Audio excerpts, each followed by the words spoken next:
Okay, I guess that's good. Recording started now. Yeah. I guess so we can start with why apartments. So primarily, guys, look, I moved down from Canada 3 years ago. I can get into that story later. But when we were looking around to invest our money, our family's money, and some of our network's money, we basically wanted to look at a few places in real estate. And what we found with multifamily was that it offered the best combination of scale, tax benefits, income, and long-term capital appreciation. So, for instance, contrast this with, say, mobile home parks, which are another very exciting niche. Their scaling is very hard, number one. Number two, the issue is that capital appreciation is practically non-existent. But that's a very different model because that's more focused on cash flow, and we were looking at a combination of cash flow plus capital appreciation plus a lot of tax benefits. So for us, why is US multifamily real estate the king? So it's the most secure sector of the US real estate market. There's an increasing trend both in Canada and the US towards renting rather than purchasing. And as the US population continues to grow, this trend is actually continuing to become even more amplified. Then the other thing, what we saw coming out of the 2008 crisis was because of the severity of the crisis, and Canada didn't feel it as much, but the US did, there was a lot of constrained supply. So there's a backlog of affordable housing. To give you some context, even right now, 10 years after the crisis, every year the country needs, the US needs about 150,000 units of affordable housing, and only 50,000 or so are building up. So, every year, US goes behind about 100,000 units that they have to cover up. Then for us, basically, easy access to financing on very attractive terms was important. And banks, what we felt is actually they like lending to multifamily because there's more of a security and an income component than single families or even mobile home parks and self-storage to a certain degree don't. And for us, what we're basically looking for is trying to get a lot of institutional quality properties. So we don't really want to go into the ghetto. We don't want to go into the projects. These are basically high growth assets in extremely good markets, but that are undermanaged. So those are some of the big reasons for us.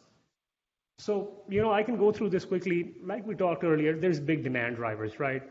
Gen Y is basically in its prime rental life stage, and they're basically going towards renting. The trend is, you can see this in Canada and the US.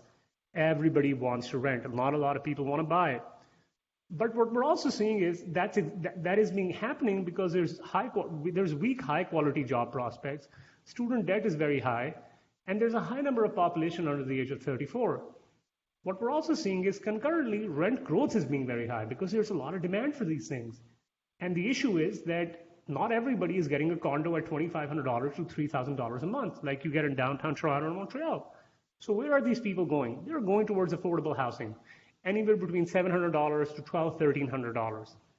So this is basically spurring the demand, even though the supply is very constrained. Then what we're also seeing is over the last few years, compared to office, hotels, retail, apartments have just been outperforming. It's crazy how great they've been outperforming, and this is due to the testament of their cash and capital appreciation potential. Because when you have really high cash and no capital appreciation, this thing doesn't work. And when you only have capital appreciation and no tax, that's getting into the speculative side of the business, right? So what we've seen is a combination of cash and capital appreciation is leading to very high returns for investors. But again, you have to buy in the right markets, you have to buy opportunistically, and then you really have to implement your business plan. So this isn't a buy something and then kind of relax. This is buy, go in from day one with a business plan, and then you can reap a lot of rewards, right? Now, as a limited partner or as an investor into these syndications, what are some of the benefits for you, right? The biggest one is you get a stable income stream. And the simplest example is, look, if you buy one house or two or a duplex or something, let's assume you buy a duplex. One of your renters leaves. 50% of your rental income is gone. Your expenses kind of stay the same. Your mortgage doesn't change. But your 50% of your revenue top line is gone. So basically, you have no stability pretty much. Then you can't scale up pretty quickly because, best of luck trying to buy 100 duplexes. You need a couple of lifetimes to do that. Then basically what we're seeing is even multifamily in downturns, even because of the cash flow stability, because there are so many units under one building, it's very resilient to downturns. Then for you as an owner, one thing which a lot of people don't actually realize is just the sheer amount of tax advantages. So the tax advantages there are basically you can get a lot of tax write-offs. And with the recent rulings last year with the Trump government, investors can come in And practically for the first year to 2 years, they can get bonus depreciation where they don't even have to pay any taxes on their income. Now, I'd just like to point out that the tax deferral via 1031 exchange, that's not possible for Canadians because the CRA doesn't recognize it. So no matter what some syndicator in the US tells you, as a Canadian, you cannot avail it. And by the way, information now is shared between the CRA and IRS. So you can't even kind of play that game which Canadians were doing till about 10 years ago, kind of claiming a 1031 in the US and never really declaring it in Canada. And then, the typical stuff like it's a hedge against inflation because it's viewed as a business. As you increase the income in the business, so does the property value go up, which is forced appreciation, right? So typically, what are some big strategies in the value add space? So the big strategy is you have to start with the market criteria, because if you don't nail the market down, pretty much anything else you do after this doesn't even matter. You could literally be the most efficient operator on the planet, and if you didn't nail the market and then the sub-market down, best of luck, right? So what are you looking for when you're in a sub-market? You're targeting markets with strong apartment fundamentals and moderate cap rates. Now, a lot of people say, I want to buy in a high cap rate environment or market. And I'm going to tell you this, please stay away from high cap rate markets. There's a reason why they're high cap rate. Nobody wants to be in those high cap rate markets. Those are just another way of saying that you're going to buy yourself a massive headache when you want to either actually refinance out of your property or sell your property, or if you practically want to do anything which involves not killing yourself. They are just a headache, so please, please, please stay away from war zones. Stay away from high cap rate markets. They are just a pain that, trust me, you do not want to get, right? So the biggest things are, employment drivers. Is there a strong bunch of businesses moving to the area? And we can get into details of all of these things later, right? What are the supply constraints? To give you an example, Elliot actually, I think, facilitated us on one or two investors that I had in Canada for our latest deal in Jacksonville, where the reason why we bought it was not only was it very attractive, but because the market was very mature and constrained, practically you couldn't build another building there. So it's a very supply constrained market. And we all know if there's a high demand market, but you can't build any supply there, rents and prices are just going to go up. Then what you're looking for is the GDP growing, which is basically a fancy way of saying that is the economy growing, right? And then what you're also trying to look at is that, cap rate trends for you to be able to achieve 8% annual cash returns, cap rate trends kind of have to be within 5 to say 5.5, 6%, but nothing below that, because that doesn't really work for a good cash flow model. But anything above that means that your appreciation is going to be very constrained, right? Again, these are general fundamentals. And then renting trends, in some markets, for instance, what you're seeing is there, for instance, a growing cohort of people who want to rent. So as an example, in a lot of Midwest markets, a lot of people say, oh, I love cash flow, I'm going to the Midwest. The problem is nobody else is going to the Midwest. In fact, people in the Midwest are moving out of the Midwest. So yeah, you practically have no renting trends there because everybody owns a house and that's kind of about it. But say conversely, if you go to places like Texas or Florida, where everybody's moving in, what you have is a very healthy and growing cohort of tenants. So every time people are moving in, the rent trends are going in the right directions. And then what you're also seeing is occupancy, because what you don't want to be is in a market where the rent trends and everything else is working, but your occupancy is really low, or basically the supply is so much that your occupancy is going down. And then most importantly, as Canadians, I can safely tell you what you really need to be is in markets that are landlord friendly. Because I'm telling you, if you live in, say, BC as an example, or Toronto, I think in Montreal as well, that if your tenant stops paying you, best of luck kicking them out of your apartment or rent building, best of luck. So in places like Florida, Texas, it's very easy to do the eviction process. So what as an investor going in and a landlord going in is that, look, if somebody doesn't pay me my rent, the eviction process is very easy, very simple, and relatively cheap to do, so I can kick them out and I don't lose rents for a very long period of time. Right? So this is just for us, our target markets. Now, why do I keep harping about Texas and Florida? And the reason is very simple. Guys, people are just moving here. Companies are moving here. People are moving here. Taxes are low. I mean, we practically know half of Canadians over the age of 50 live in Florida, right? So, people are moving there, and they're very landlord-friendly places. So when you have a combination of economic fundamentals, rental growth, kind of constrained supply in some areas, and basically good economic prospects, and investor-friendly laws, you know that these are healthy growing markets in the long term where you can afford making a few mistakes and still your back is not against the wall, right? Then what are some typical, so we call these our investment strategies, but to be very honest with you, these are typical strategies across the value add sphere. So there's two strategies here, right? The obvious one is a buy and hold, right? Where you run it for a few things. You buy and hold, you get good assets, you get the cash flow, you get the appreciation, the equity build-up, the tax shelter, all of the things, right? But in the value add process, what you're doing is you're coming in, and because you're implementing all these things, you're improving the interiors, improving the exteriors, adding amenities, what you're doing is increasing your rent over a period of time. So as we mentioned, because multifamily is treated like a business, when you increase your rents over a period of time, the value of your property exponentially increases. That's why the value add program is so powerful. And that's why there is a high demand for these things, and will continue to be. Because when you can come in and treat your asset like a business, practically the sky is the limit, right? So this gives you some examples of, what typically we see. You see how there's a lot of white cabinets, the countertops are kind of old, they haven't really been updated, the sink you see is kind of old. Whereas afterwards, you see there's a lot of carpet here, right? 70s, I think people loved carpet in the 70s. Because now when we come in, we're able to put in pretty cheap wood vinyl plank. This isn't actually surprisingly very expensive at all. We're able to open up the building, so you see open up the apartments, you take the extra walls out, again, not very expensive. Put basically some updated appliances, and basically, surprisingly, the biggest ROI we've seen is putting just nice lights. It's actually weird how much more money you can charge people just if you put nicer lights in the apartment. We kind of come in, and then typically what we do on top is, we employ effective and efficient management, because a lot of people think that they're going to manage their own property, and in the process, or they're going to hire their brother-in-law or some local firm to manage their property. And what happens is people run this thing into the ground because they're not treating this as a business. In all respects, you've got to treat it like a business. And then, once you improve the amenities, once you treat it like a business, value of your property exponentially increases, right?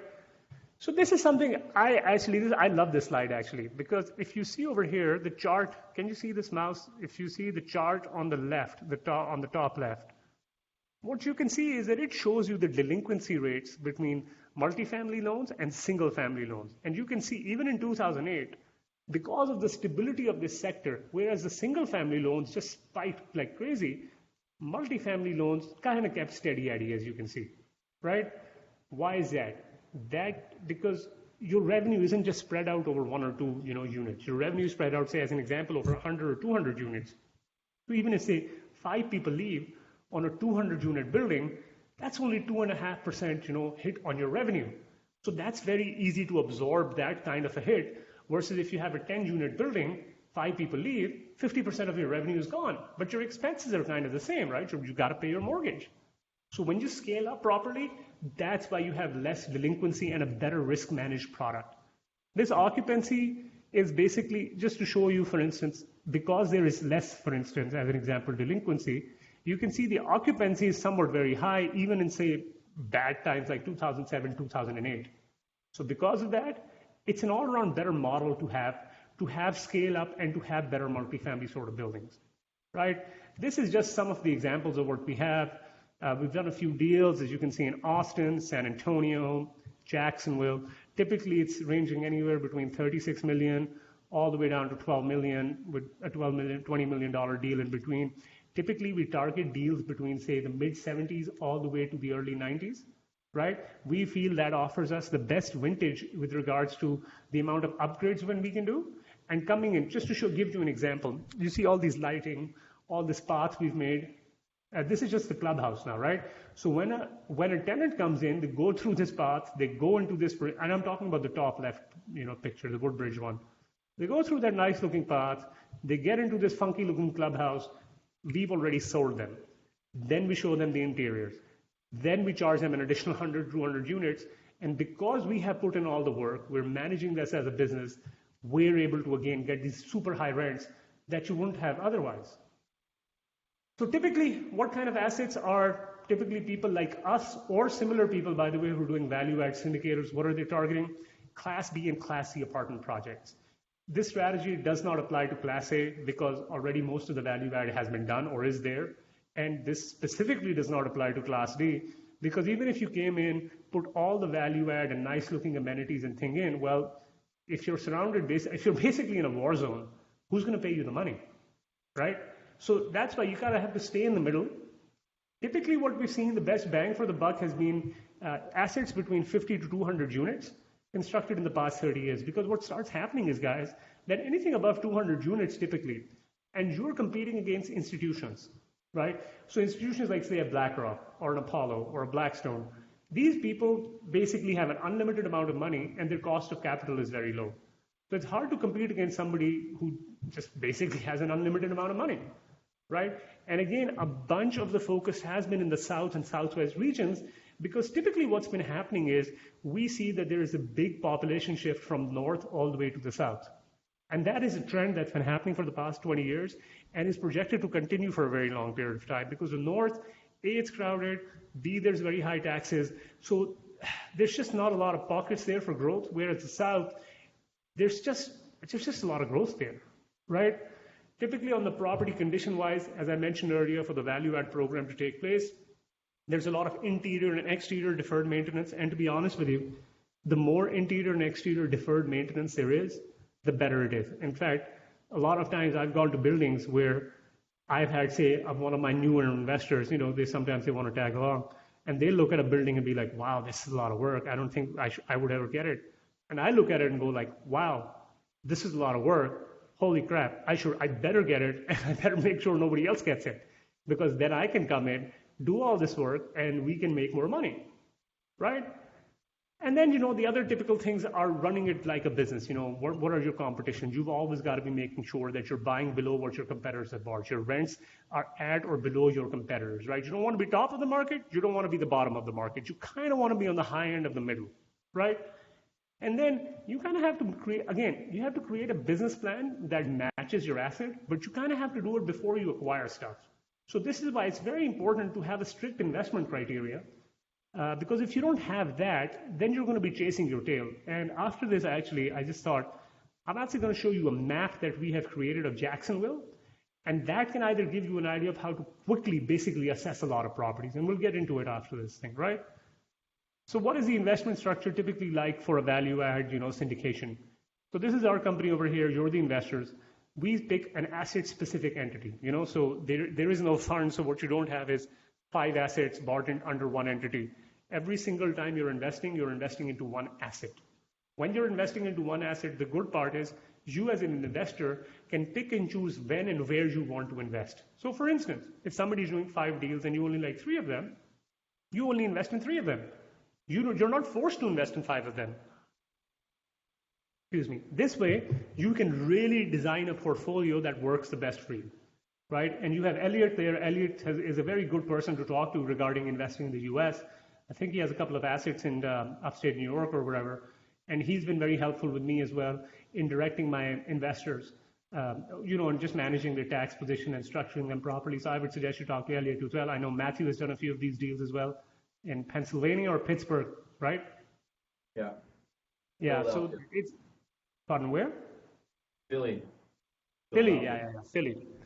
So, Matthew's another great guy you can talk to about how these things are actually done. I mean, it's good to hear it on a presentation, but then to actually physically see and talk to people who've actually done it, that's very important, I feel.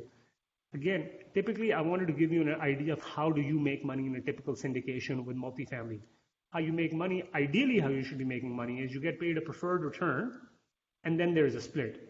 Now, I don't know, typically a preferred return is a more institutional quality return, because what happens is typically when people tell you I'm going to do a straight profit split, and I don't want to get into the nitty gritty, but when people tell you I'm going to do a straight profit split, what happens is that's another way of the sponsor saying heads I win and tails you lose.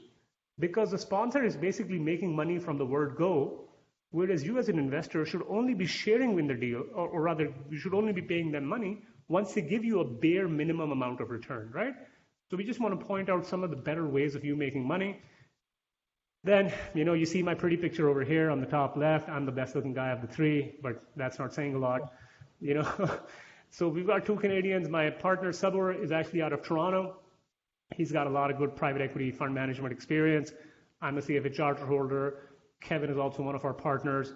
And basically, when you invest with more experienced people, you basically not only get access to good deals, but what you get access is a powerful network. So a lot of times, for instance, if I need something, instead of looking for it and trying to find it, I have enough of a network now that I can pick up the phone and call people, right? And when I do that, things just start going really fast. And you can do that too, because once you invest in a few people's deals, then you can pick up the phone, call them, and they can always connect you with people, right? So that kind of gives you an idea. This is kind of gives you an overview of the roles. If you're interested, we can get into more details, but I'd like to get into the questions and stuff. And then basically that's it for us. I can stop sharing. Would you guys want to see how to basically assess the market and how to figure out things, or do you want to get into the question and answers? You guys want to do a little bit of both? A little bit of both. Okay, give me 1 sec. I'm going to stop sharing my screen for a sec. Let me get this thing up, okay? Give me 1 second. This, by the way, is a thing that a lot of people find really cool. I did this because we just like to make our life easy and not overcomplicate things. So let's bring it up.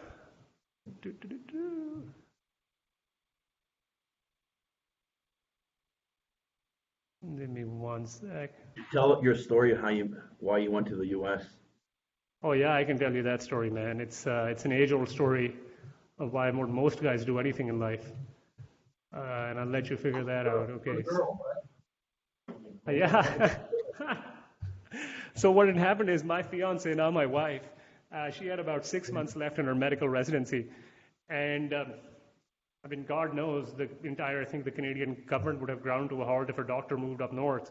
So basically, it was easier for me to move down with my finance stuff. So I just moved down, and unfortunately, guys, I don't have a hokey rags to riches story. I didn't eat out of a dumpster when I moved to Canada. I didn't work at a gas station. I was always having a pretty good life.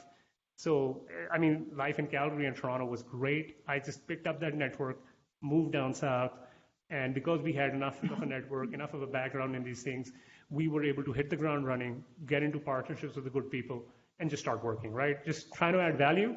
And, like with all good things, one thing leads to another, right? So now let me show you something. And the thing that I'm going to show you here is, again, I want to emphasize how you got to treat things like basically a business, especially in multifamily, right? So what typically happens, this is a map of Jacksonville. And the reason why I picked Jacksonville is because this is one of our target markets, right? So what we basically done in Jacksonville is, guys, that we have a business model, right? And our business model is, say, 100 to 200 units, value add BC multifamily, that we typically procure assets between 10, 15 to $20 million, right? So what we have to do, a lot of this work basically gets done through brokers, because practically nobody writes letters, nobody does, nobody reaches out to, owners. That stuff doesn't really work, because these are all sophisticated people, and they probably will ignore everything you do if you don't go through brokers. So for us, typically, when we go into a market, after we make a few visits to the market, we actually meet a lot of the people there, because a lot of this you can't do behind your desk, right? You gotta go out, you gotta meet people. It's like real estate anywhere else, right? So what we're really focused in is that we have to be in B and C type markets as well, right? Where people actually have the money, that when we go in and when we implement the business plan, well, people need to be able to afford $1,000 to be able to pay it to us as well, right? So what we did is, and by the way, all of this is free stuff. So what I'm trying to tell you is, if you pick a market, you can do this stuff too for your market. None of this information requires you to spend any money. A lot of effort, but not money, right? What we did on Google Maps is we started adding filters, right? So household income greater than 90,000, household income between 60 to 90,000, household income between 40 to 60,000, and household income less than 40,000. Now, why do we do this? Because typically we know the advice is that typically your rent should be maximum a third of the gross income of people. So if the average person is making, say, $36,000 in a market, right? On the high end, they should be able to afford roughly $1,000 in rent. So when you divide the market by zip codes into income areas, you're very able to quickly get a visual view of the market, right? This really helps you. And I'm going to tell you why it helps you. Because what starts happening is, guys, when you're going to start talking to brokers and when you're going to start talking to all these people who own properties, Obviously, by the nature of what they do, they're going to tell you that this is the greatest property known to mankind, and you cannot find a better asset than this, right? Give me one second.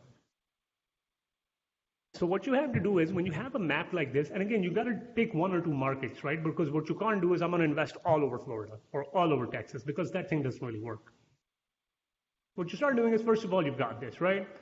Then in Florida, at least, you can easily publicly get all the sales comps that have happened, right?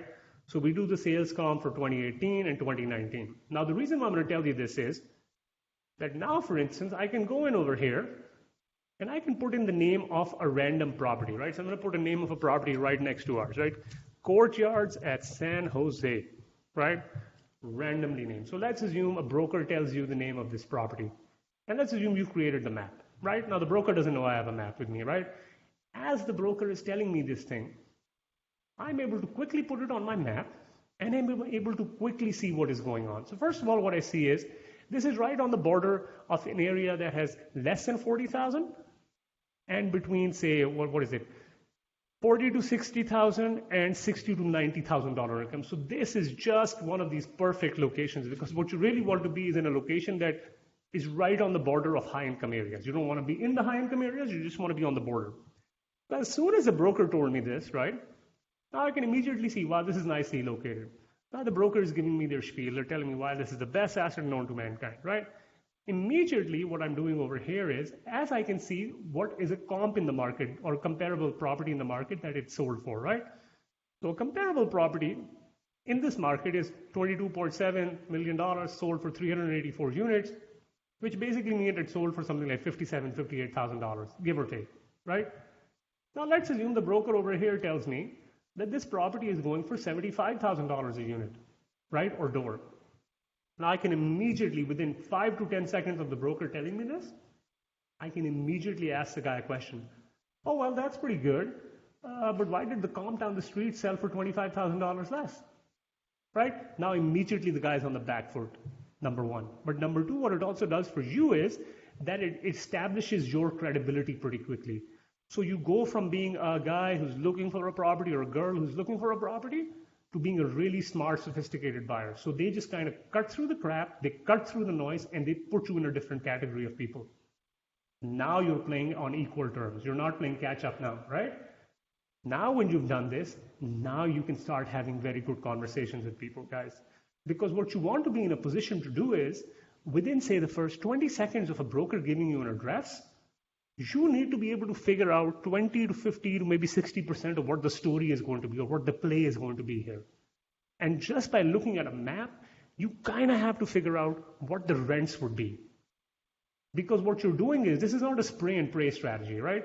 This strategy is that you have to focus on 1 or 2 or 3 markets and really dig a deep hole in those markets. So you kind of know it like the back of your hand. Because when you do this, initially 3 to 6 months, it's a little hard, right? But when you do these things, what starts happening is that the quality of leads you start getting is way better than somebody randomly coming into the market and just trying to go on a website and trying to find a deal. Does that make sense? Yeah. Right? So those are some of the big picture items. What we've also done with this map, and we do this, by the way, for the other markets we're in, and this is, by the way, very helpful, guys. What we do is, we add stuff like Path of Progress. This is, stuff like Whole Foods, Trader Joe's, Starbucks. If we see an area where there's a lot of these kind of stuff, we already know this is, Starbucks and Whole Foods are in pretty upscale areas, right? We already kind of know that. Then what we also know for a lot of the tenants that we are targeting personally, and I know a lot of my friends are also targeting, they're family type tenants, right? What do family type tenants like? What they really like is to be around good elementary schools, right? So now there's one elementary school here, one here, one here. They're in close proximity. Worse is, for instance, if I was to be, say, on this side of the city, which is, say, the northwest. I don't know if you can see my mouse, but on the northwest side of the city, right, where this yellow house is over here. Can you see it? Yeah. Yeah. Right. Yeah. Now here, for instance, I know there are no schools. What I also know is all of this is black shaded, which basically means that the income here is less than $40,000. That's a fancy way of saying this is a war zone. Don't go there unless you like being stabbed. Right? But the broker is never going to tell you this, right? Because what the broker is going to tell you is high growth, super high potential. There is so much room to lift rents. you know, as just by looking on a map and seeing it in this, yeah, that doesn't really work out for me. I'm going to pass on this. And as soon as you start making these quick decisions like that, that's when the script really flips. Because then you go from being just an amateur to being a pro. And you don't even realize how quickly that happens. But you need to have the right foundations in place. Does that make sense to you guys? Yeah. Yeah. Absolutely. All right. So I'm going to stop sharing my screen so you can see my pretty face. No. Let's get into the questions. Yeah, Anybody have questions? yeah, where'd you get this map? What map is this? You might have to I made it myself, man. Hey, that's pretty good. Yeah, How by much the way, you it's want all for it? free stuff, by the way. So you don't have to pay somebody to make it. It's all free stuff. You can go to Google. You can search everything on the U.S. Census by zip code. And you can go to websites like, say, Great Schools, right? I think it's a website called Great Schools. Or Good Schools or Great Schools. I think it's Great Schools. And you can see all the schools in a submarket or a city or whatever by their actual rating out of 10. So what we did for us is we took schools 6 out of 10 and above. Right? So by the way, all of this is available for free. And what also happens is, what you'll start doing is, look, you'll start small, but what will happen is the more conversations you have with brokers, the more conversations you have with realtors, the more conversations you have with other investors and lenders in the market, right? Every time you pick up a nugget of information, you're going to add it to the map. What you're not going to do is wait for, say, 3 months and then add everything back. So every time you get something, you're going to add it. And what you'll see, over a 3 to 6 month period, what you'll see is that you'll go from 0 to 100 in no time. Let me put it this way. I'm actually working with a guy in Atlanta. He's lived all his life in Atlanta. He was telling me like he knew Atlanta like the back of his hand. And I was, okay, that's good, man. We still need to build out the map. And I'm not even joking with you. Over the weekend, the first weekend he did this, he literally called me up at like 8 p.m. at night on a Saturday and said, wow, I've been living in Atlanta for 25 plus years. And just by building this map, I now know more about the city than I ever did in my whole life. So it becomes really powerful, but it's kind of like a continuous work in progress. It's not big chunks, but a lot of small, consistent action that you have to take every day. Any other questions? What about property taxes on the big stuff you're doing? Like, how does it work? You guys have tax abatement, stuff like that in Florida? Yeah, so what you can do, number one is, excuse me, what you can do is go, taxes are assessed on the county level in basically across the U.S. So what you can do is, let's assume you know the county, right? And it's pretty easy to find county. You can type the address, type county, and you'll know what the county it is in, right? So you type, say, in the case of Jacksonville, it's Duval County, right? You'll type Duval County Tax Assessor, right? And you'll go to the tax assessor's office.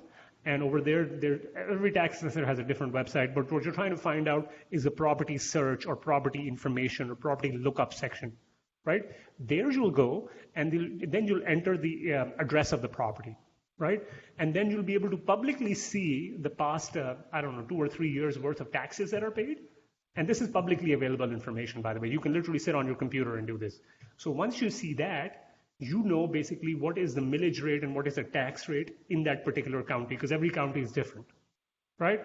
Now what happens in, say, places like Florida is that you're basically taxed. You have a millage rate times the purchase price, because you have to disclose the purchase price, times if you want to get, say, an early payment discount, because in Florida, if you pay your taxes by November, you can get a 4% early payment discount. That doesn't happen in Texas. The reason why it doesn't happen in Texas is because Texas is one of the few states which are a non-disclosure state. So if you buy something, you don't have to disclose the price of it. Now that's good, right? But the bad part of this is because you don't have to disclose the price of it, the government can practically decide what your taxes have to be. Now, of course, it's within limits. They don't just jack up your taxes like that. But that's where having a tax protester comes in very handy. It's a big business in Texas, actually, where you buy a property and practically everybody on the planet protests their taxes in Texas. Even if your taxes are reasonable, you still protest it, because the theory is if you don't protest your taxes, that becomes the baseline for next year, right? So regardless of what the level of taxes is, you always have to protest your taxes. Otherwise, the tax assessor says, okay, that's pretty good. The next year, this is where we're going to start and go up, right? So you never want to be in that position. You always want to be going down, down, down, because every year your taxes are only going to go higher. So on your last deal there, I think it was Jacksonville, Florida, right? Yeah. Last deal you guys closed on. So how long did you do your due diligence on it, and how long did it take you to raise the money and close the deal? So it took us about 45 days to raise the money. The due diligence was what had happened is, coincidentally for us, we had picked 3 specific submarkets in Jacksonville anyway, so we weren't looking all over Jacksonville. It was on the east side, it was this market, it was near the beaches, and then it was Mandarin, right? So we had picked 3 specific areas. So we had already done a bunch of the due diligence before we'd even gone into this particular property because we'd done a due diligence all around it. Then within this property, for instance, it took us about 30 days to do all of our due diligence, like the specific property-based due diligence.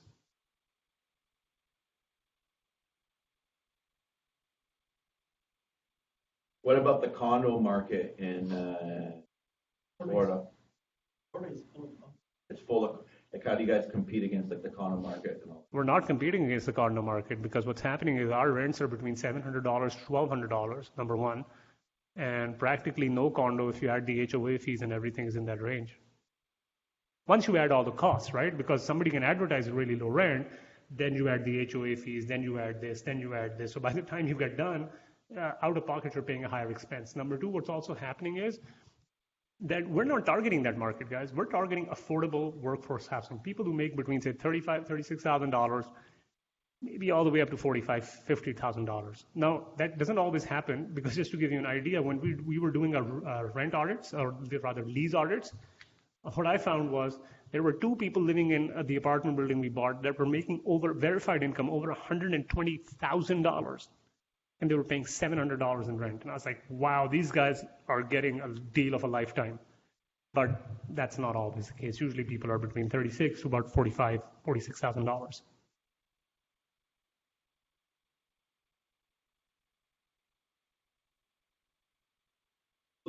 So he doesn't really do townhouses, it's all like big complexes that it's all multi-unit. I think last time we spoke, I think the smallest units you look at is less, it has to be at least 150 doors, I think, right? Yeah, but look, at least 130, 120 plus, because the reason is very simple, guys. We want every property that we do to be self-sufficient, for the lack of a better word. And anytime you get properties below that level, what starts happening is your cost structure is just out of whack, right? Because look, you're going to have to hire a property manager.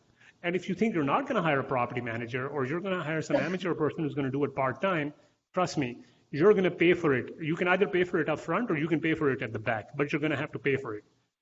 And what happens typically at the lower level, the residential level, or the smaller units level is that a lot of your property management that you get is very amateur hour, right? They don't have their policies down, and they're all part-timers. And the other big issue is it's very expensive. So as an example, I pay 3% of collected revenue. The average single-family person is paying 8 to 10 or even up to 12%. Right? And if you're one of those people who says, well, I can get it for 6%, what you don't realize 9 times out of 10 is that your property manager is making money other ways. So you know your $200 repair bill? That's not really $200. That's $75. The guy knows that you live in basically Canada and you're not going to fly all the way to Florida to contest $125 worth of bills. So they have a lot of those hidden costs. Or for instance, when you have something to repair and technically you should bid it out, right? 2 or 3 people should bid on it and then you should take the one bid that works the best. Yeah, that doesn't usually happen at the smaller level. What happens is that most of the contracts are going to the guy's brother-in-law, right? And he's charging more money. And yeah, you're paying, quote unquote, less money in property management, but the person is making their money. Because there's no audit trail, these are not professional. Mostly these aren't professional people. So the property management is really amateur hour at the lower property, lower number of unit level. And by the way, that's nothing against property managers because it's really hard to make money till you don't do this in scale, right? It's just very hard to do this. How do you manage the property manager? Oh, dude, trust me, every day. That in and of itself is like a 3-hour conversation. Look, typically what we suggest as best practices is, number one, to have your business plan down. Okay, guys, I cannot stress this enough. I have seen so many people, Canadians, Americans, other international people that come in, what they think is, look, I've purchased this $10, $15, $20 million asset. I got this, supposedly professional property management company, and now I can just chill out.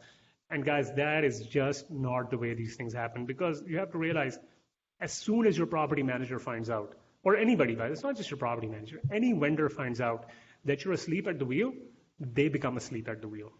So they don't start doing their things on time. If you're not cracking the whip, nothing works on time. So you need to have a business plan. You need to have a budget, pre-planned, pre-agreed, all of this thing done. So the day you close is the day you hit the ground running. So for instance, for us, we at the minimum have a weekly meeting, right? We have an agenda that is circulated before that meeting, and all the big boys in the property management company are on that. Then what we have is a key set of deliverables on a weekly and monthly basis. And if these things are not delivered on time, man, all hell breaks loose, pretty much, trust me. And you've got to set an example, because if you don't set an example from day one, things just go downhill, right? And you've got to do these things weekly, because if you don't do it weekly, what happens is by the time you find out about something, it's already 5 or 6 weeks it's been happening for. And then it becomes really hard to course correct. But if you're finding out small little things every week, you correct them quickly on the way, number one, right? That's obviously helpful. But the other big thing that also happens is people don't develop bad habits. It's very easy to develop bad habits. So you have to be very wary that as soon as somebody finds out that you're asleep at the wheel, they'll start taking it easy. And you can't be, they can take it easy at other people's properties, they can't take it easy at yours. Squeaky wheel gets the grease, right? Oh yeah, by the way, that's a saying I always use. That's actually in one of my articles that I'm going to write, right? Squeaky wheel does get the grease. You're 100% right. And you've literally, it's like, if you're in class and there was always that one annoying person. I wasn't that annoying kid, but there was always this one annoying kid in class who would always sit in the front row. Every single time a teacher would ask a question, their hand would just go up, right? Like me, right? Now, hopefully I'm not offending somebody here. I wasn't one of those kids, but you gotta be that kid. Literally, you have got to be that kid. If you're not that kid, guys, I know people who are losing so much money. By the way, let me tell you this. I know people in Houston and Dallas that have assets in some of the best markets you can buy. And Houston and Dallas, by the way, are on fire. Okay? Literally, you could have been blind and bought something in Houston and Dallas, sight unseen, and you would have made money. And there are people still losing money. Because what people think is once you bought it, then you're on easy street. And that's not the case at all. There are many, by the way, once you get into the business, you realize how many creative ways there are for you to lose money. You mentioned before about tax advantages. Can you tell us a little bit more about that? Oh yeah, man, that's actually one of the biggest reasons why I actually got into it. Like I mentioned, my wife is a physician, and I was doing pretty okay for myself as well. So one of the big things for us is we were paying over 6 figures, over $100,000 every year in taxes. And I don't know about you guys. I understand why I have to pay taxes. I just don't have to pay everybody's taxes, right? So one of the big reasons for taxes is, number one, what would happen is that with the recent laws changing, and again, confirm with Elliot and confirm with other tax CPAs who really enjoy this stuff. I don't really enjoy this stuff. What you basically get is, number one, a 20% bonus depreciation. So this means that whatever, again, don't quote me on this, whatever money you spend, which have typically been capitalized and depreciated over a period of time, 20 to 25%, and then straight up you can depreciate, like take as an expense against your income day one, right? Then what you can do, which you can't do in Canada, is that you can do cost segregation. Cost segregation is a fancy way of saying that you're accelerating depreciation. So to give you an example, let's assume you're in an apartment building, right?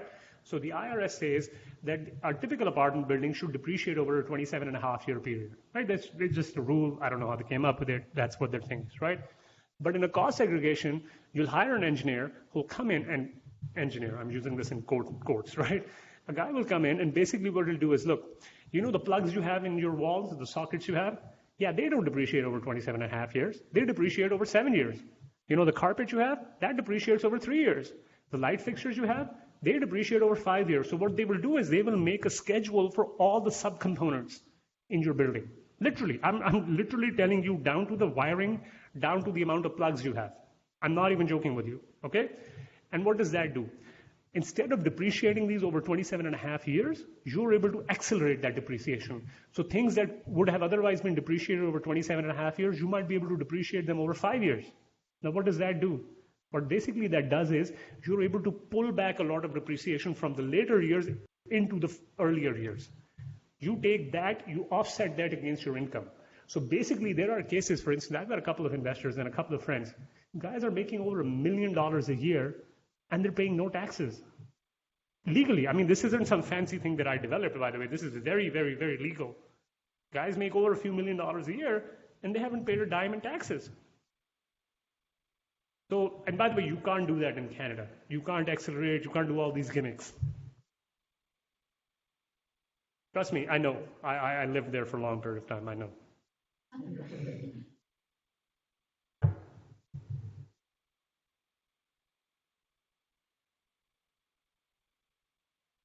The question is, do you have to be in the States to manage your asset, or can you do it from Canada? Look, technically you can be anywhere on the planet.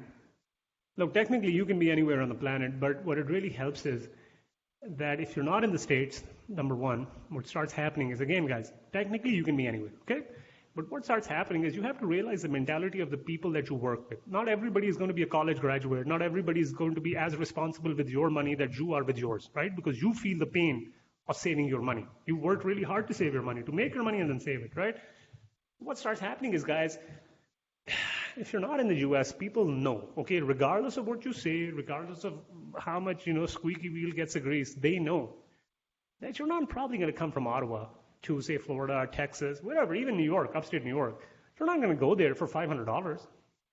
You're not going to do that. So what are you going to do? You're just going to bitch and moan over the phone, right? That's what you're going to do.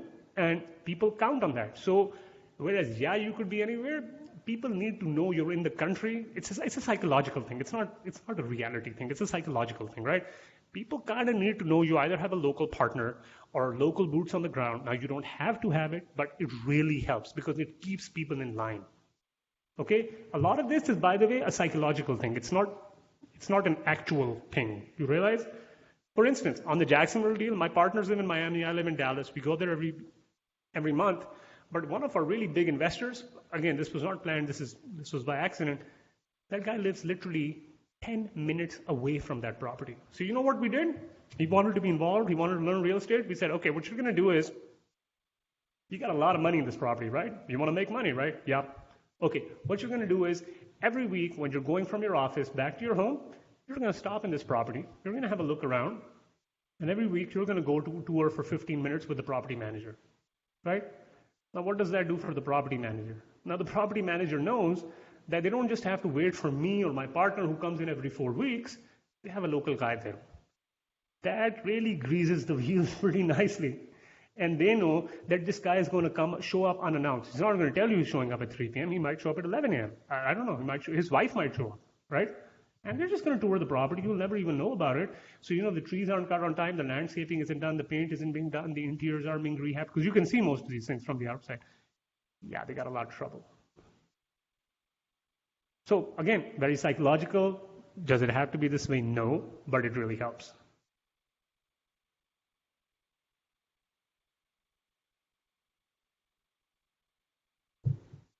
Very good question. So, can you take us through the process of putting these deals together? Like, talk about maybe like your first deal you did or something like that. So, look, the process of the deals, the first deal I did is I was very lucky. Okay, let me back up. Okay, so what happens is there's two types of people, at least in this industry, right? One are people who work institutionally, so in, say, the investment banks and all that kind of stuff, right, that are managing institutional portfolios. And the other kind is the entrepreneurial type, goes out there, invests their money, builds up their portfolio over a period of time, blah, blah, blah, blah, blah, right? So typically what happens is the institutional people, they're very sophisticated, they're very smart, but they're scared all the time. So they'll never be an entrepreneur, right? Because they're just used to a kind of a nice life, but they're never really super rich, right? They can never walk away from their job, even the ones getting paid really good amounts of money. And the entrepreneurs, a lot of times they're not very sophisticated because they've just never been put in that situation, right? They never have to, wear a suit and tie and work 80 hours a week because they don't have to in an office, but they're very smart people. They just see an opportunity and they go for it, right?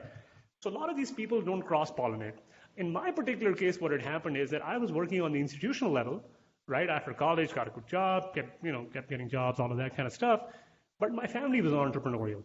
So basically, my family owned a lot of commercial real estate. So growing up, I had kind of, seen these kind of things, where, if you're, for instance, you have a shopping mall, you want to get a tenant. One tenant is going to pay you more money, but they're not as good of a credit tenant, right? Their balance sheet just isn't that big. Whereas you might get a national tenant, but they're not going to pay you that much money. And then, basically going with my fathers and uncles and seeing basically, when you're at a site, you have a GC, a construction guy, how do you got to talk in their language? And then you have to go up and talk to a banker in the banker's language. Because these are two very different languages, by the way, right? Because one language requires you to curse like a sailor. And one language requires you to wear a suit, look, kind of use big words that don't really mean anything, but just get your way, right? So luckily for me, I had kind of experienced both cursing like a sailor and working in an office, right? So when I moved down here, I was kind of managing small amounts of money up north anyways.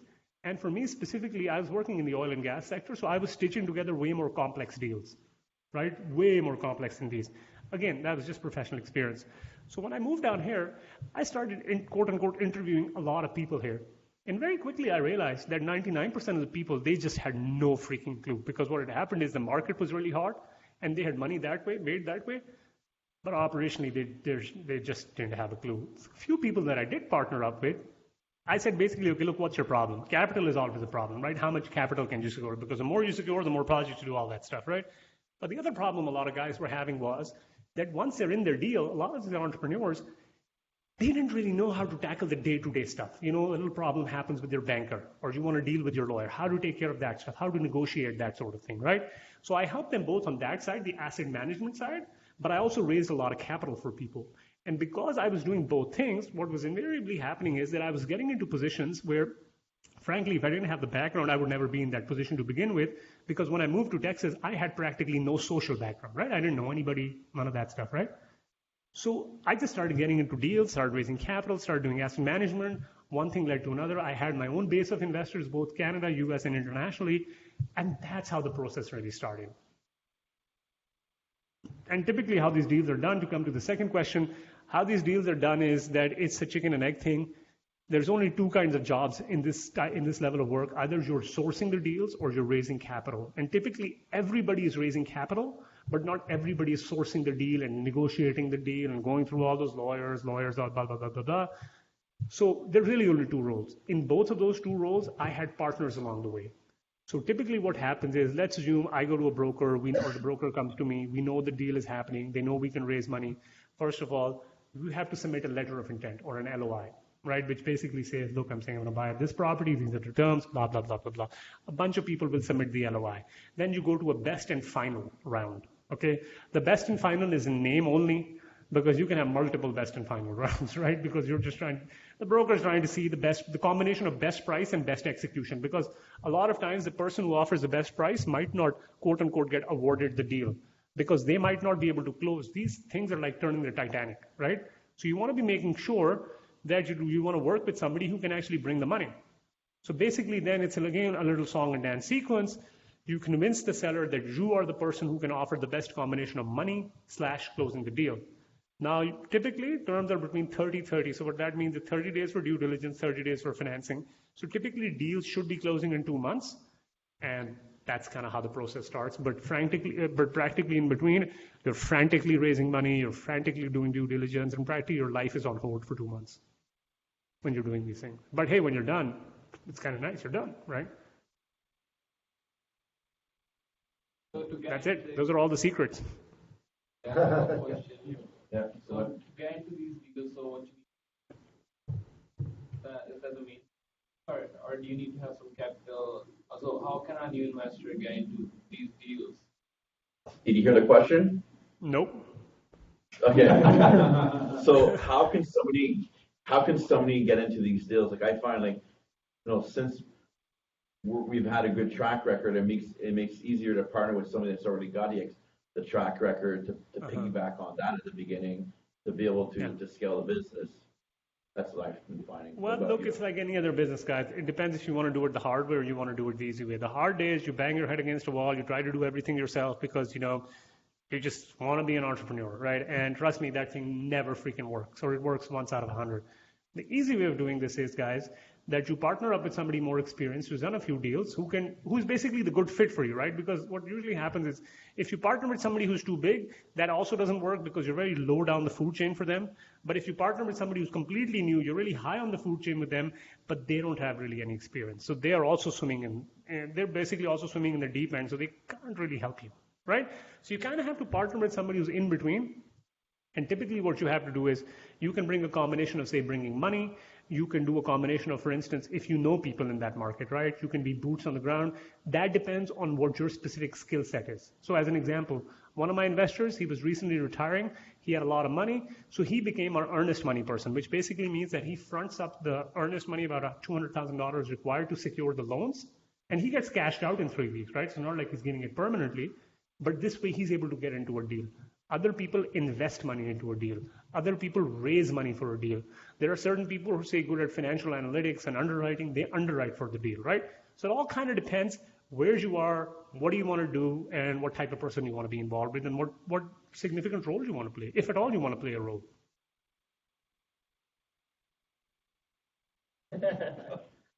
Every year, how do you find, you get, so how do we, they want to know, how do we find people like you? Well, first of all, I'm finding you guys. Hopefully all of you invest, right? All right. But how do I find people is, guys, look, it's hard. It's not easy. You know, you have a lot of conversations. 80 to 90% of your conversations will go nowhere. But if you're consistently doing work, if you're consistently delivering quality, it's just a slog. But you gotta put your head down. You gotta work for it, and that's just the way it is. I mean, trust me, there is no easy way. If there was, I would tell you, and I'd be a really rich guy also. Do you believe in doing a lot through social media? Pardon?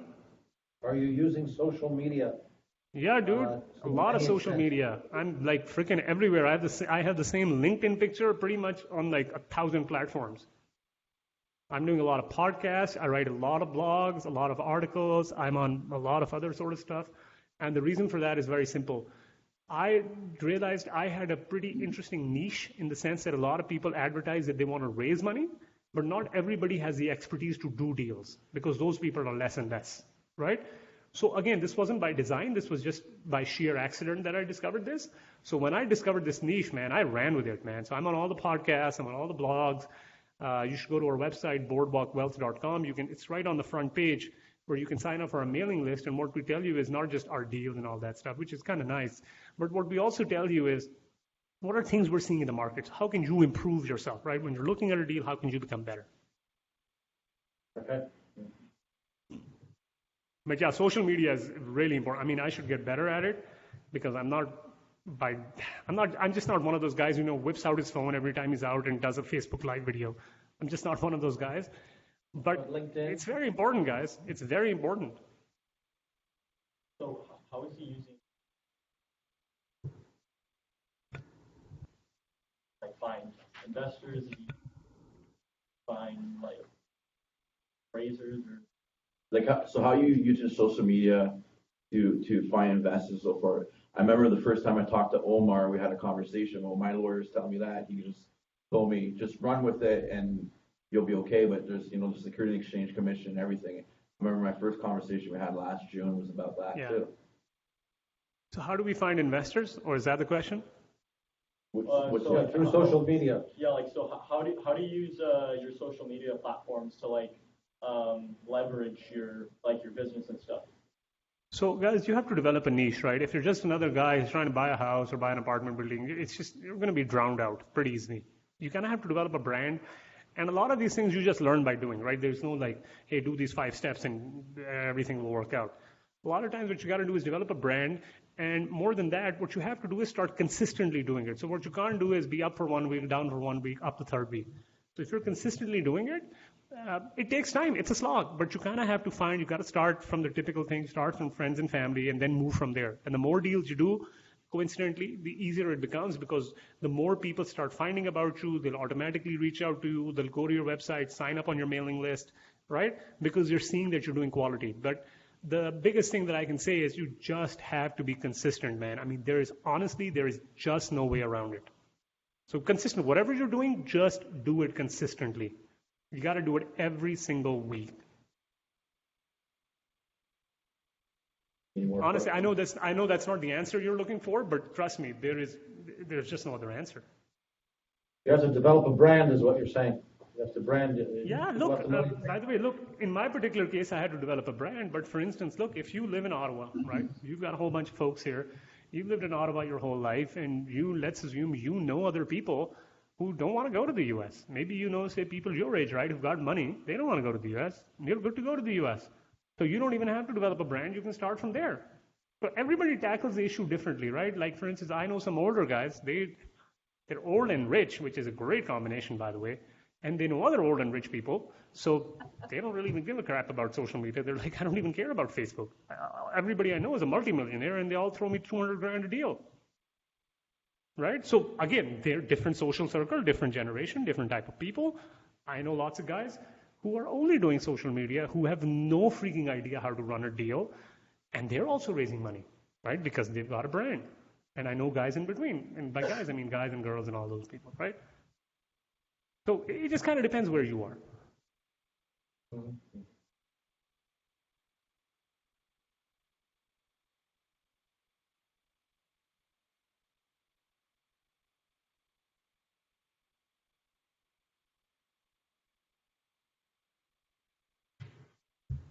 So I'll let Omar answer this one because I have a different strategy than he does.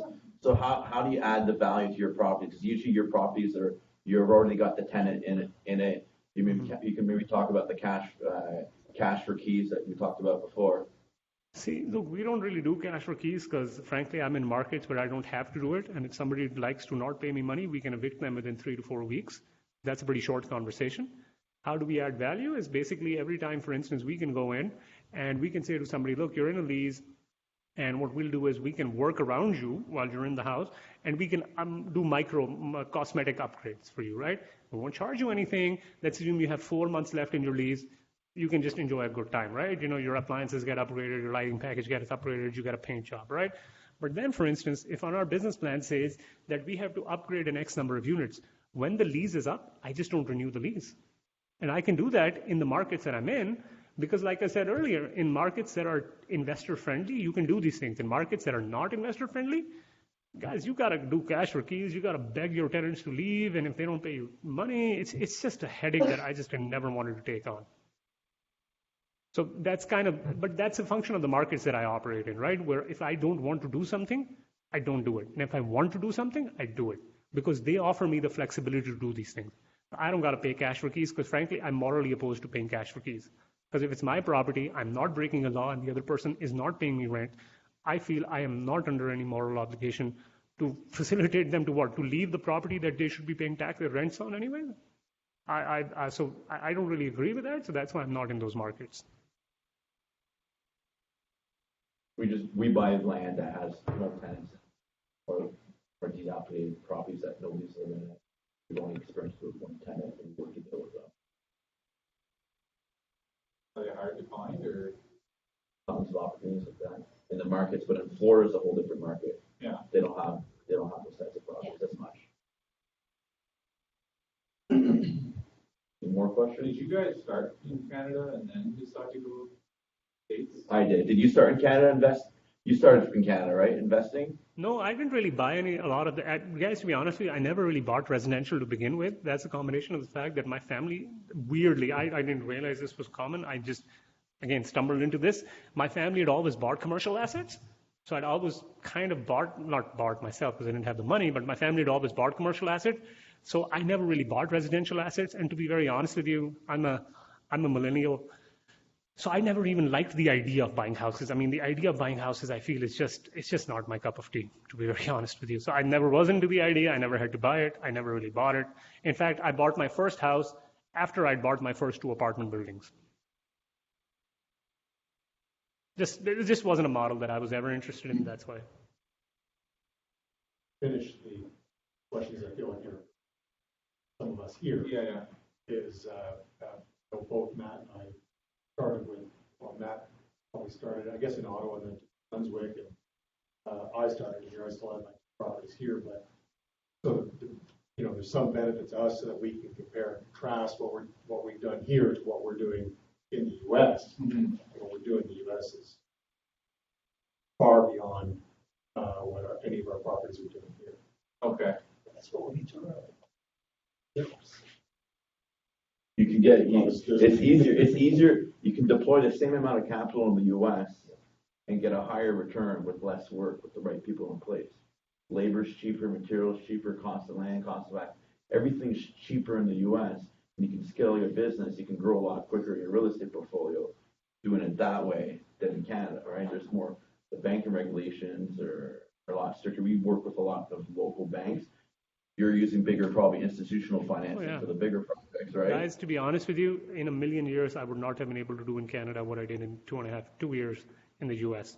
And again, that's not because of my intelligence. That's just straight up because right market, right place, right sort of products. And the biggest deal is, look, guys, in the US, Matthew is right. You can scale quicker. You have access to more equity, more debt. That's just not possible in Canada, guys. That's just the way it is. If you, for example, if you take just the Ottawa market, you're not finding, like, the kinds of the closest comparable to what we're doing in Philadelphia, for example, would be Vanier, rougher neighborhoods. Even in Vanier, you're going to pay hundreds of thousands of dollars for a piece of land. In Philadelphia, we're paying $50,000-$60,000 for a piece of land. And then your construction costs to rehab this land you have in Vanier is going to be substantially higher than what it costs for us to rehab or to build in Philadelphia.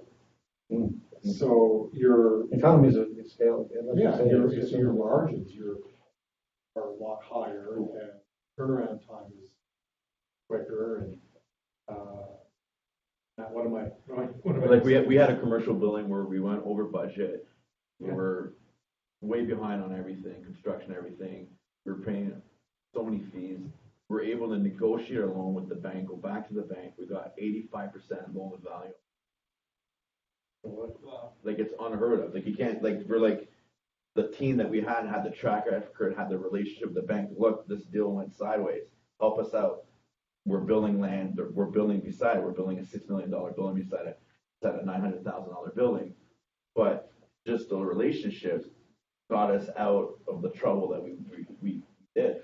Well, and also to sort of add to that, because your margins are stronger on your product in the U.S., you have more room to withstand the unforeseen problems that can arise in any real estate deal.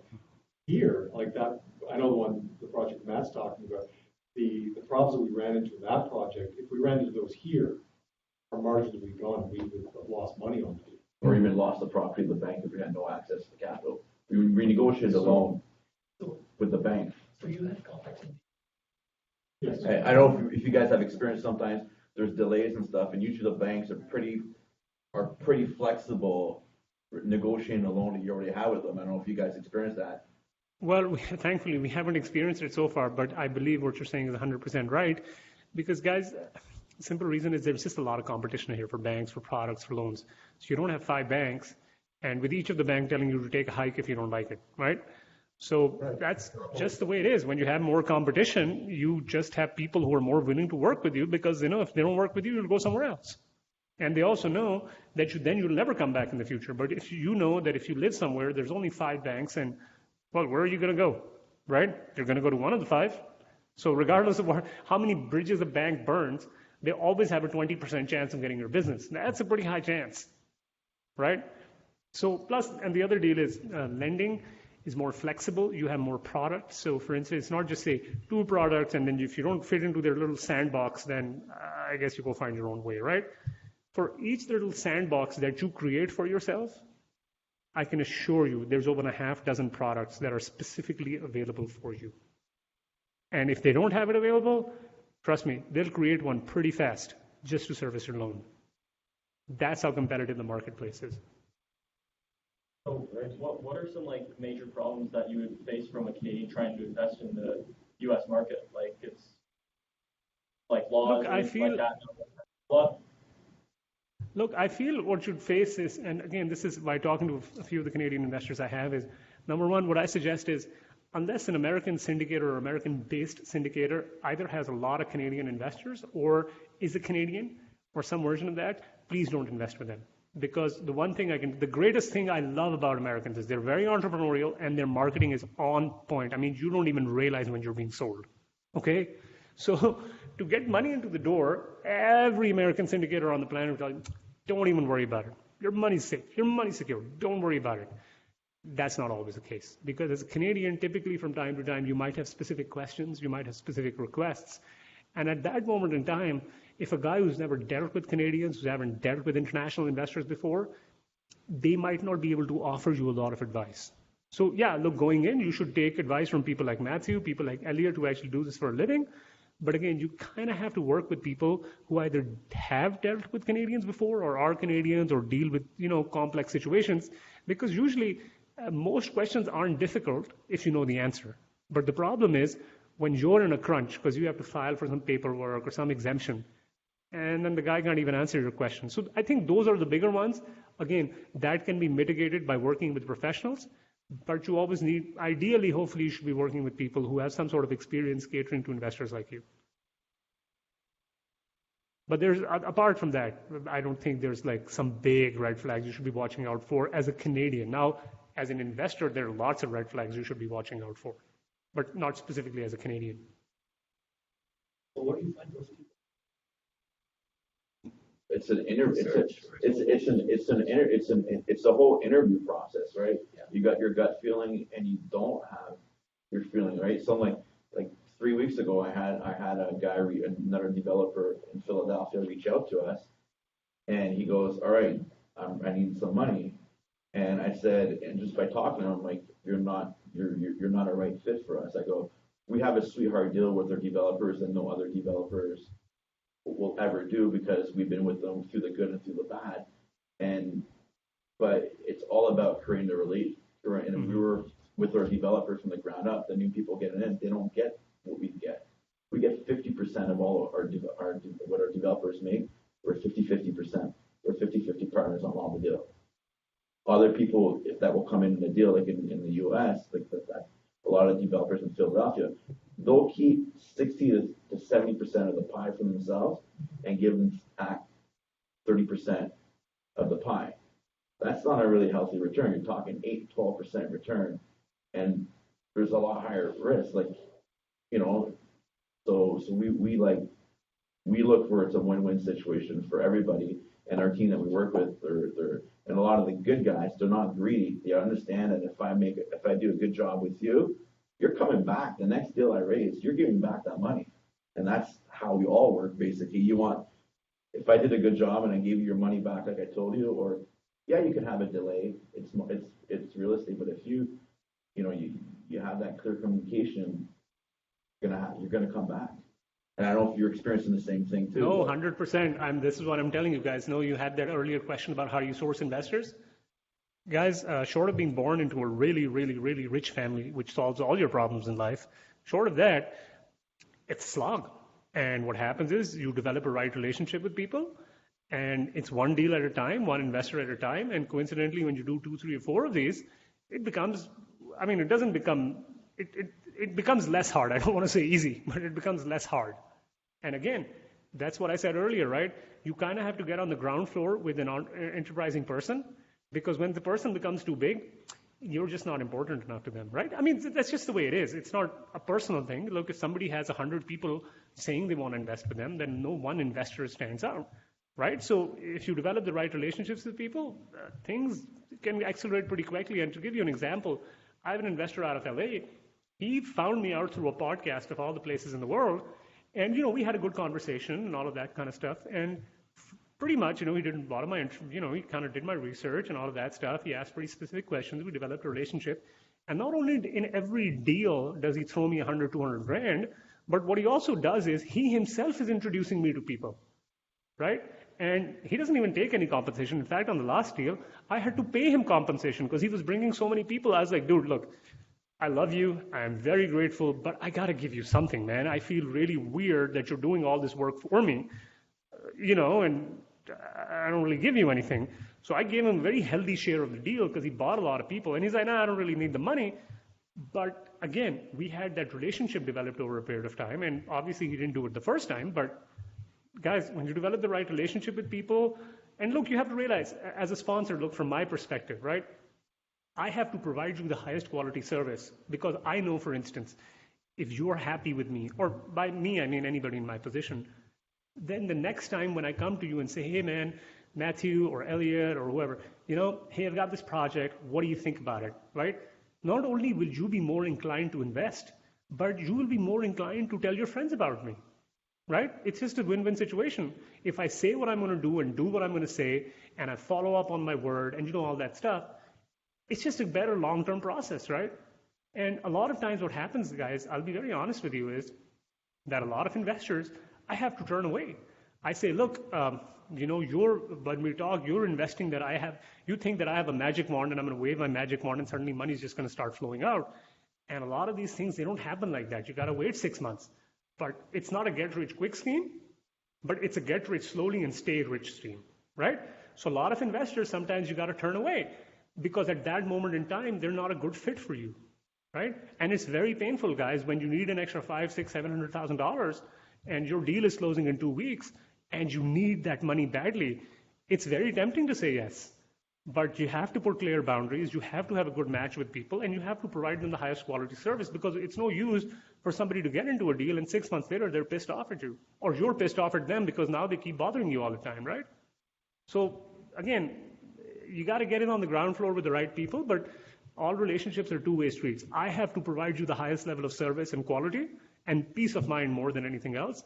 But you also kind of have to ask the right questions, be available. You can't be missing for 3 days when the deal is about to close, right? It's a two-way street. Yeah, I can even say, even with Matt and I, we've had some investors who they weren't the right match. I even have a brother-in-law who has tons of money. On the one hand, you'd love to have his money, but you just know that there's something missing in the relationship. It's going to be a problem down the road. So yeah, basically, yeah, that kind of stuff. So you say, you know what, it'd be nice, probably hundreds of thousands there, but it's just there's something missing that makes that match not work. So you say, forget it, you move on to the next. The relationship has to be. And what would you say you're like before you start creating that track record? Like I'm finding like we just got ready to start bringing investment, and I realized, it took me 6 months to create the relationship with the investor. Now and then once that relationship's over, it's not really, originally I wanted the money up front 6 months ago, but I realized, I don't know this person. And the more they got to know me, it's like, okay, I have that extra money now. I don't have to ask for the amount. They're like, okay, I got this money coming in. Can you take it? And that's the way I find it. I 100% agree with you. But again, a lot of these are, trust me guys, we all want $100 million today. We could not have gotten it faster. But what are you going to do about it? You got to take things slowly. A lot of times, if you rush into things, a lot of weird things start happening pretty quickly. By the way, Omar, just wondering, I'm hearing about all these gurus in the States, the US gurus, right? Flipping houses and all this stuff. Have you ever bumped heads with Grant Cardone? Yeah, guys, let me tell you one thing. Save yourself the money. Don't invest with a guru, okay? Let me tell you this. No. Just literally save yourself the money. No, but he's got free YouTube and all that. He's got about 100 YouTube videos and so on. So there's different gurus there. I'm just wondering if you bumped heads with some of these guys, because I think he works. Guys, I live in the ground zero of the real estate cult, which is Dallas. The real estate cult is like the whole bunch of real estate zombies, the amount that move around in Dallas. I can assure you, the cult is no bigger nowhere else in the country as big as it is in Dallas. And let me tell you this. Oh, yeah. Save your money. There's a reason why a guy is on the internet shouting about all the things he does and not out there making money, because the guys who are making money, they don't have time to come on YouTube. Okay. They just don't play that game, okay?